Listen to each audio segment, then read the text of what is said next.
Welcome back. Final key to losing weight. We're going to talk about hormones, specifically estrogens. If this looks familiar, you might have lipodemia. Lipodemia is the storage of subcutaneous fat, mostly around the hips, the legs, upper legs, lower legs a little bit less, and then the ankles are usually spared. If your ankles are also swollen, you probably have lymphedema, which is the water retention. You can have both, but lipodemia is more upper of the legs and especially around the buttocks. And this is a very, very hard thing to treat. They've done a lot of studies and they see that if you have this lipodemia, which is something that runs in families a little bit more, and probably has something to do with hormones, they see that diet and exercise doesn't really work that well against it. And that is too bad. Granted, I must say I've not read studies who use low carb diet and all the advices I've been giving so far. So when they say diet doesn't work, they mean low calorie diet and no low carb diet. So it might work if you do that. But I'm sure there's also a hormonal component to it, because if you look this up, all the sites, like even the non-professional sites, say like, okay, something with hormones, female hormones, we're just not really sure what and how to treat it yet. Now, I'm gonna make a stab at it. Let's just keep it at that. I have some clients who have this and it is no fun. So let's see. If I do improve their estrogen imbalances, I see better results than if I don't. Now, what does it mean? Many women have estrogen problems, and by that I mean the estrogens are divided into a lot of like metabolites, is what it's called, different types of estrogens, and well, you can guess some are too high and the ones that you don't want are too high, and the ones that are good for you, quote unquote, you all need them all, but if they're too low, like those are the right ones. You can see it here. We have 16-hydroxyestrogen, one that's pretty dangerous, gives a lot of inflammation if it's too much. It produces like stomach problems and back problems during menstruation, you know, these menstrual pains and cramps. The breast that gets sensitive even a week before that. That's a little bit of inflammation, and it's often this or the 4-hydroxy that's too high. It's supposed to be there a little bit because you need to like proliferate your cells, but it's not supposed to be that much.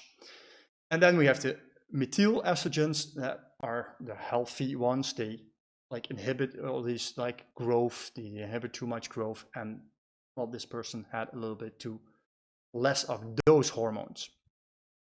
If you want to know if you have this problem, you can get that tested. This is a very common test throughout the world, or at least it's common enough that you can order it by yourself. I don't know if there's many hospitals who test it, any physicians who test it. Unfortunately, I don't know. In the Netherlands, I'm pretty sure it's not being tested like anywhere by regular doctors. I don't know why not exactly.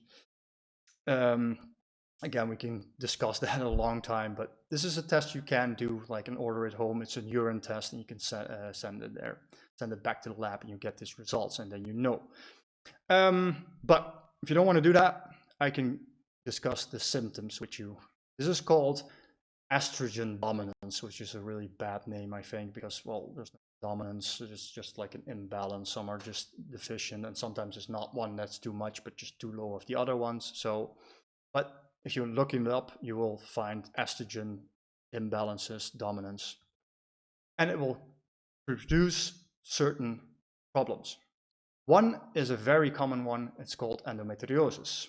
For the ones who don't know, endometriosis is something that can cause infertility. It is very common, more common than we like to think. It's 10% of all women have this in more or less of a variation.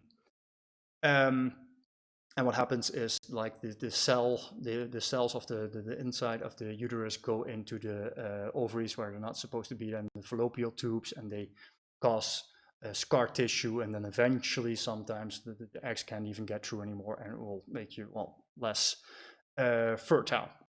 Very big problem. And in part, I'm not saying this is only about estrogens, but the estrogens play a big role in this problem.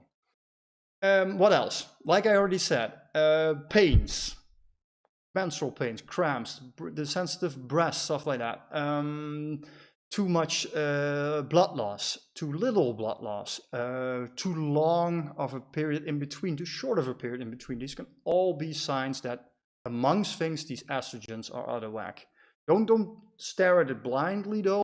There can also be other things, and it usually is a combination of things, but these estrogens play a big role in it, and there is something you can do about it. That's the good thing, of course. Food is a very important thing. Certain fats, omega-3 fats, other cholinous type of fat, again, zinc and selenium play specifically zinc plays a part in it. What else? Your gut flora. So reverting back to the previous video and the upcoming video, or maybe it's already there, about improving your gut flora and gut problems. Gut flora, huge influence on these estrogens.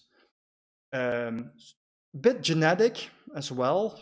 You can be more susceptible towards these problems, but that doesn't mean you're going to get it. It just means you're more susceptible. So you really have to take care of these other factors to improve it.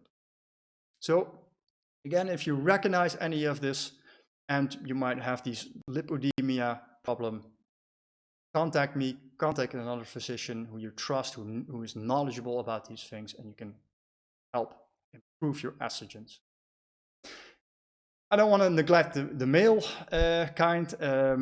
We're going to do some hormones, that hormone problem that is specific for males, which is cortisol resistance. Some females do have it as well, so that happens, but I think like 90–95% is male when it comes to resistance. Females have more tendency to have cortisol depletion, if that is a thing that actually happens. It's a little more complicated than that, but the cortisol goes down. With male, they usually stay up a lot, and then you get resistant towards it. So what does it look like? If it's really bad, you get like this big Michelin belly. It's usually a little hard as well. Maybe some stria on the skin rupturing around that. But the arms and the legs remain quite thin. The skin is pretty sensitive. You might get these red bloods. You get this little hump on the back of your neck. These are all signs that your cortisol is out of whack. If it's really bad, get yourself checked out, because there is also a tumor that can cause this. It's Cushing syndrome. Don't worry, that's operable. But if not, if you have like a little bit in this direction, you might have cortisol issues. Cortisol resistant issues is, believe it or not, it's sometimes early life stress. Like if you have a traumatic childhood, you're more susceptible to it, or something else went wrong, like when you were a baby or in the mother's womb still. Stress later in life, if it takes long enough, you will get cortisol resistant. And again, these are things you can help. You can prevent them, and you can help them if you have this issue. See if you recognize yourself in this image. Okay.